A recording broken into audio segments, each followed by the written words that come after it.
Here's what happened to me on my birthday. I woke up prepared to have a me day.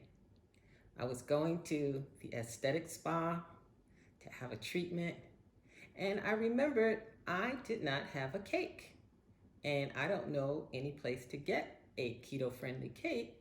That meant I had to make it myself.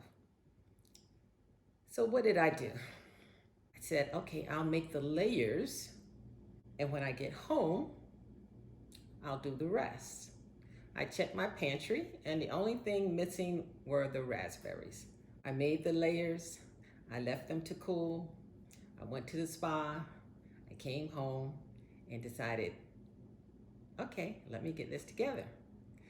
Little did I know that the dinner hour was being moved up, which meant that I needed to finish this cake faster. So I set to work, and this particular cake, you'll notice, will have three layers of cake, 3 layers of filling, and it has a very healthy coating of icing.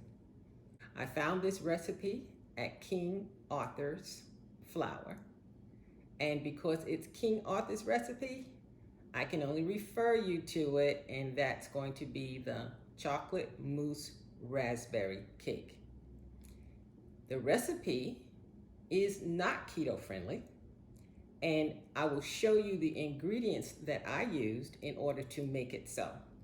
So let's get to it.